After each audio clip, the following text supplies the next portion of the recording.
চাকরি প্রত্যাশী প্রিয় শিক্ষার্থী ভাই ও বোনেরা, আসসালামু আলাইকুম। আপনারা আমাকে এই পেজে অনেকেই প্রশ্ন করেছেন, স্যার আমি অফিস সহায়ক পদের প্রস্তুতি নেব, কোন বইটি পড়ব? এই প্রশ্নটি আপনারা সব সময় অন্তত দিনে 60 থেকে 70 বা 100 জনের অধিক এই একই মেসেজ পাই, স্যার আমি অমুক মন্ত্রণালয়ের অফিস সহায়কে আবেদন করেছি, অমুক মন্ত্রণালয়ের অফিস সহায়ক, যেহেতু এই পরীক্ষাটি সবচেয়ে বেশি হয় এবং এই পরীক্ষাটিতে পদও বেশি থাকে এবং আপনারা পরীক্ষার্থীও বেশি থাকেন, এক এক সময় এক এক মন্ত্রণালয়ের পরীক্ষা হচ্ছে। তো আপনার প্রশ্ন হচ্ছে অফিস সহায়ক পদের পরীক্ষা প্রস্তুতি কিভাবে নেবেন। অফিস সহায়ক পদের নিয়োগ পরীক্ষার একটি প্রশ্ন আমরা প্রথমে অ্যানালাইসিস করব, আমরা বোঝার চেষ্টা করব প্রশ্ন কেমন হয়। অর্থনৈতিক সম্পর্ক বিভাগের অফিস সহায়ক পদের এই নিয়োগ পরীক্ষার প্রশ্নটিকে যদি আমরা খুব ভালো করে অ্যানালাইসিস করার চেষ্টা করি, আমরা যদি খুব ভালো করে বোঝার চেষ্টা করি, তাহলে আমরা দেখব এই নিয়োগ পরীক্ষার প্রশ্নটিতে প্রথমে বানান শুদ্ধকরণ আছে, এরপরে কোন ভাষা থেকে আগত শব্দ সেটি আছে, এরপরে এক কথায় প্রকাশ করতে বলা হয়েছে, এরপরে সমাস নির্ণয় করতে বলা হয়েছে, অর্থাৎ বাংলা অংশ।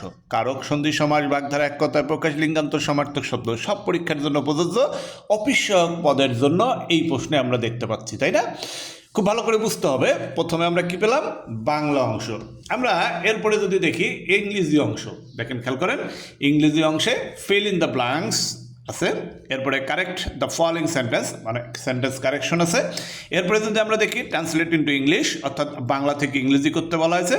এই হচ্ছে ইংরেজি অংশ। তার মানে অন্যান্য মন্ত্রণালয়ের পরীক্ষার ক্ষেত্রে যেমন আমরা পড়ার চেষ্টা করি idiom and phrase, fill in the blanks with appropriate preposition, fill in the blanks with appropriate article, fill in the blanks with verb, correction of sentence, transformation of sentence, voice sense narration, ঠিক এই পরীক্ষাও একই জিনিস আছে। এরপরে আমরা দেখবো যে গণিত অংশ আছে। গণিত অংশে আমরা লাভ ক্ষতির অঙ্ক দেখছি, আমরা এখানে চৌবাচ্চার অঙ্ক একটা দেখছি।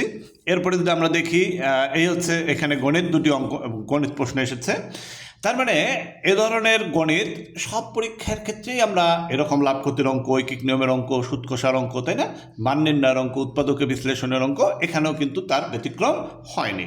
সবশেষে আমরা দেখছি সাধারণ জ্ঞানের প্রশ্ন আছে। সাধারণ জ্ঞানের প্রশ্নে আমরা এখানে কম্পিউটার অংশ থেকে প্রশ্ন দেখছি। আমরা এখানে ফিলিস্তিন রাষ্ট্র 4টি বাক্য লেখা, এশিয়ান রোহিঙ্গা সমস্যা, অর্থাৎ বাংলা, ইংরেজি, গণিত এবং সাধারণ জ্ঞান বলতে যা বোঝায় তার প্রশ্ন এসেছে। তার মানে আপনারা যারা বিভিন্ন মন্ত্রণালয় অফিস সহায়ক পদের নিয়োগ পরীক্ষার প্রস্তুতি নিচ্ছেন, তাদের জন্য মূলত সিলেবাস হচ্ছে বাংলা, ইংরেজি, গণিত এবং সাধারণ জ্ঞান। তাই আপনি অর্থনৈতিক সম্পর্ক বিভাগের অফিস সহায়ক পদের প্রস্তুতি নেন, আর ভূমি মন্ত্রণালয়ের অফিস সহায়ক প্রস্তুতি নেন। দুর্যোগ ব্যবস্থাপনা মন্ত্রণালয় হোক, অর্থ মন্ত্রণালয় হোক, শিল্প মন্ত্রণালয় হোক, পড়ার প্রস্তুতি একই, পড়াশোনা একই করতে হবে। এজন্য যারা অফিস সহায়ক পদের প্রস্তুতি নিচ্ছেন, তারা নিউমেরিক অফিস সহকারী বইটি নিয়ে খুব ভালো করে যদি পড়তে পারেন, প্রস্তুতি শতভাগ কমপ্লিট হবে ইনশাআল্লাহ।